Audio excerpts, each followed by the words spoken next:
విజయవాడ న్యూస్కు స్వాగతం. నా పేరు తన్నీరు శ్రీనివాసులు. మీరు చూస్తున్నటువంటిది విజయవాడలో విజయవాడలోని ముంపు గురైనటువంటి ప్రాంతాల్లో రాష్ట్ర మహిళా కమిషన్ సభ్యురాలు షేక్ రుకియా బేగం నిన్నటి రోజు అనగా గురువారం రోజు సందర్శించి వారికి కావాల్సినటువంటి దుస్తులు, వంట సామాగ్రి, చీరలని పంపిణీ చేశారు.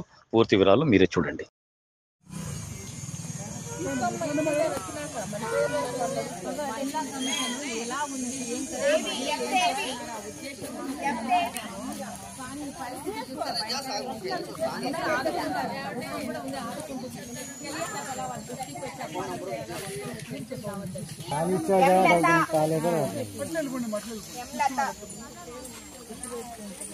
భవానీ కొద్దిగా వెనక్కి జరుపు. సరే మీ అందరినీ కొద్దిగా వెనక్కి జరుపుతూ వాటి నుంచి వస్తుంది.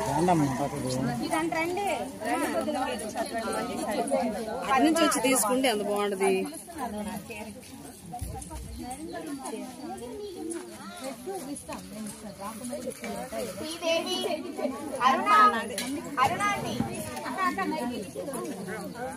ఎర్రమ్మ ఎర్రమ్మ ఎరకమ్మ ఎరకమ్మ పేర్లు పెట్టించేసుకోండి.